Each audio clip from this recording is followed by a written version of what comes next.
उपमुख्यमंत्री अजित पवार यांच्या मृत्यूनंतर सुनेत्रा पवारांनी राज्याच्या उपमुख्यमंत्री पदाची शपथ घेतली। त्यानंतर काही दिवसांपूर्वी बारामती विधानसभा पोटनिवडणूक पार पडली।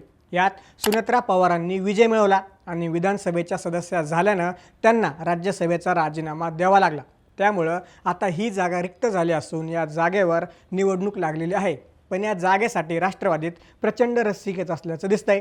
या जागेसाठी थेट राज्याचे अन्न व नागरी पुरवठा मंत्री छगन भुजबळ इच्छुक आहेत। पण राष्ट्रवादीमध्ये मात्र छगन भुजबळ यांना या जागेवरून केंद्रात पाठवण्याबाबत नकारात्मक सूर असल्याचं बोललं जातंय। 2024च्या लोकसभा निवडणुकीनंतर सुनेत्रा पवारांना राष्ट्रवादीनं राज्यसभेवर पाठवलं होतं, पण त्यावेळी या जागेवर तेव्हाच मंत्री छगन भुजबळ इच्छुक होते, कारण छगन भुजबळांना त्यावेळेस राज्य सोडून केंद्रात जाण्याची इच्छा होती।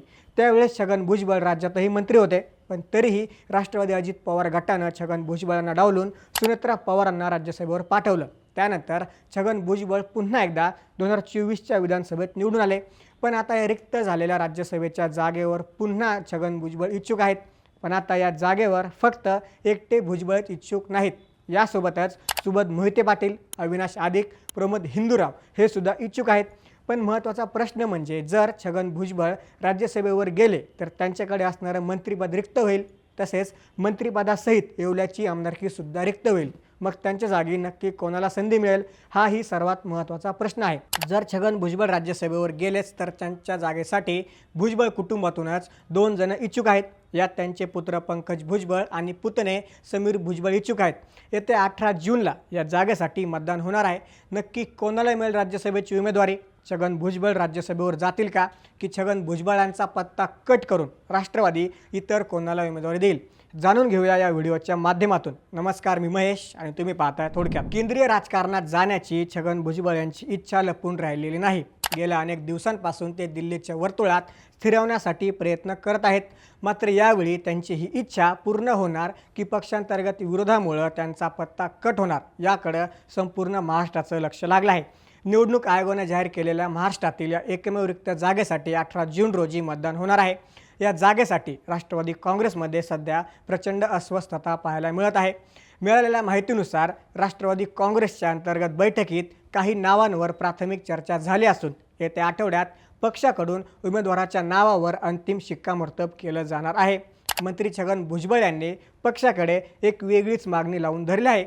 आपल्याला राज्यसभेवर पाठवून राज्य मंत्रिमंडळातील आपली रिक्त होणारी जागा आपले पुतणे समीर भुजबळ यांना द्यावी, असा हट्ट त्यांनी पक्षाचे अध्यक्ष आणि नेत्यांकडे धरला आहे।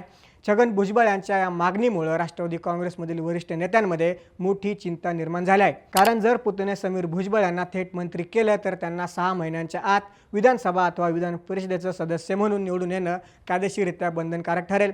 अशा परिस्थितीत भुजबळ आमदार असलेल्या येवला मतदारसंघातून पोटनिवडणूक घ्यावी लागेल आणि तिथे समीर भुजबळ हेच राष्ट्रवादीचे उमेदवार असतील हे उघड आहे। या संपूर्ण समीकरणामुळे भुजबळांच्या घरात एकाच वेळी 1 खासदारकी आणि समीर भुजबळ निवडून आल्यास 2 आमदारकी अधिक 1 मोठं मंत्रिपद अशी महत्त्वाची पदे येऊ शकतात। सत्तेचं हे विकेंद्रीकरण एकाच कुटुंबात होणं सध्या पक्षाला फारसं रुचलेले दिसत नाही।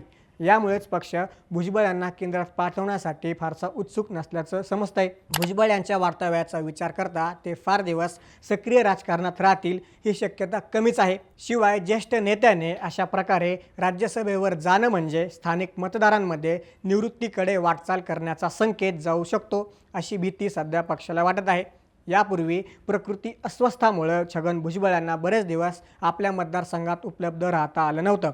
अशा परिस्थितीत भुजबळ दिल्लीच्या राजकारणात गेले तर त्यांची महाराष्ट्राच्या स्थानिक राजकारणातून आपोआप एक्झिट होईल। यामुळे राष्ट्रवादीत भुजबळांच्या जागी नवीन नेतृत्व उदयास येऊ शकतं। मात्र भुजबळांप्रमाणे या नव्या चेहऱ्याला मतदार इतक्या सहजपणे स्वीकारतील का, हाही एक मोठा राजकीय प्रश्न आहे।